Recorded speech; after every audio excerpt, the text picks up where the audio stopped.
So we start off with birthdays. There's only one this week, and that's Tom Bell on the 11th of November. No anniversaries either. Work this week. We've got live on trees. Crew doing that all week. Restring if you're on Ryan's job. I believe there's another one too this week. We've got a couple of crews up Angaston helping out again. I think this is the last week up there. Some test connect energizers.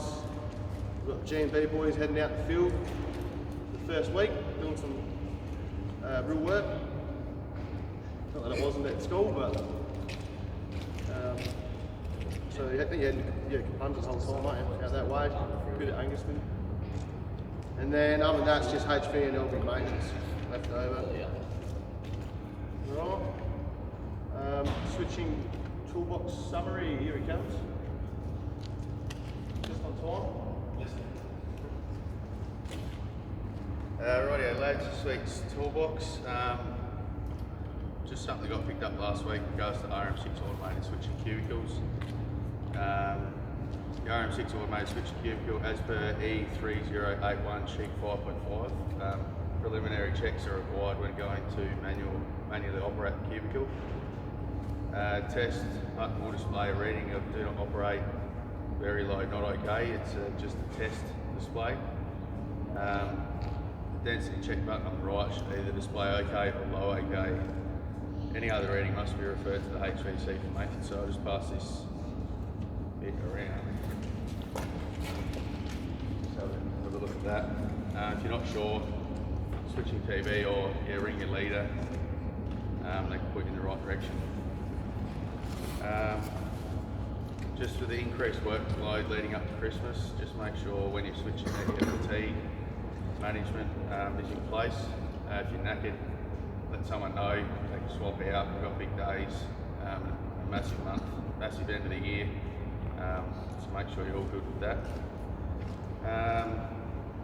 Just when assisting other work groups, depots, do not leave the briefing without fully understanding the task or switching required, and don't be afraid to speak up if you don't know what's going on.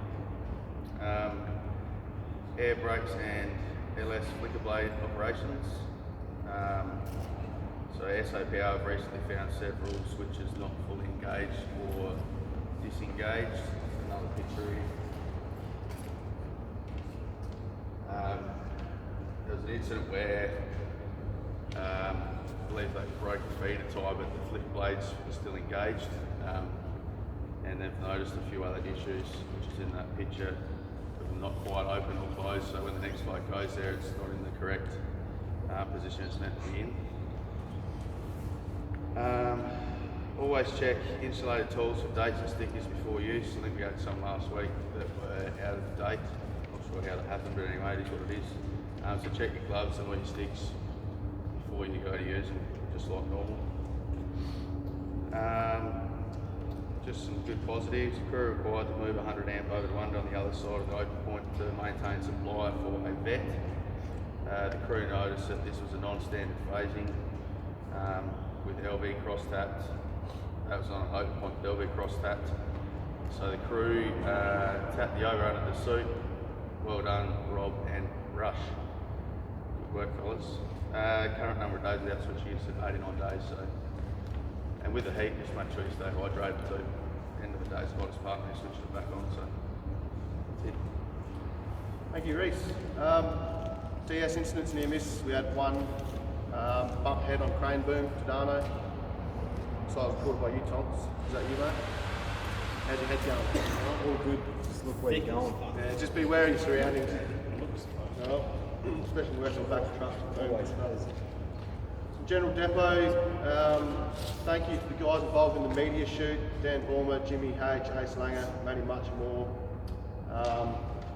From Annalise Menzel, courteous, hardworking and professional. They are a pleasure to have and a credit to your company. So well done representing us there. Leave for the Christmas break. As you should be all aware, we're shut down for those 2 weeks from the 18th, I believe it's Friday, it's an RDO. Returning work on the 5th, Monday's also an RDO the 4th. If you're on call, you'll be in, or or if you're part of the cable fault crew that are in, hopefully you've been told by Daryl, there is an A4 sheet kicking around with leave on it. But get your leave in for that period if you're not on the availability of cable faults, but also if you want some more in January, get it in as soon as you can, because the plan's filling up out there already. You've got people going to be heading up to Murray Bridge and a lot of project work that's got to be done, so it'll be first in, best served basis if you do want it in January. New starters, next RDO, we don't know them already, Shane Arnold and Brad Whitaker, so make them feel welcome as we always do with new guys on board. Smoking in inanimate vehicles, this has come up a few times recently. There's actually a part of the drug and alcohol management procedure, smoking policy in there. It goes through a lot of rules, and we're very lenient on a lot of them. So what we do ask is that no one smokes in the inanimate vehicles. It's not allowed at all. There's been cigarette ashtrays found full in trucks, so I'm not sure if people just aren't aware, which we would have thought, but not even trying to hide it. So that needs to stop now. If it keeps happening, we will follow the rules to letter of the law, and you'll be out the front smoking. So just keep that in mind. Cleaning of the trucks, still an ongoing issue. I know we've had really big days, and it's fair enough that you guys may not have the time. So if you don't have the time and there is still a vehicle not clean, report it to your six, and we'll make sure we allocate time for that to be done. Obviously, best case scenario is do it at the end of the day, because then whoever's got it the next morning is ready to go. But for whatever instance you had to be somewhere, if you're going to leave something, make sure you let someone know, because otherwise it doesn't get found out until the bloke goes to jump on it, and they probably got a big day as well. So just clean up when you can. If you can't, you need to let your six know. Safety alerts and events, sorry. So Reece, you went through that flicker blade one. The other one's just a bulletin about fuse savers on the Swur. They're trialling, I believe, some fuse savers to go in the place of sectionalisers out in Swurs. So you're not going to see them straight away unless we get a job to go install some.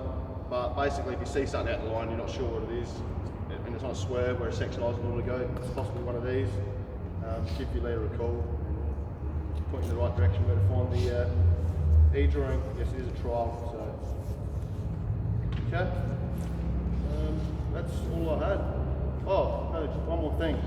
There's a competition going, design layout for the yard, best idea wins mystery prize. Okay, so if anyone's interested to think of a better way, I think it's in regards to out the back there, where we keep salvage, where we keep stock, material, whatever. Not sure what the prize is, but it's probably really good, so bring all your ideas in. So, anyone's got anything to bring up?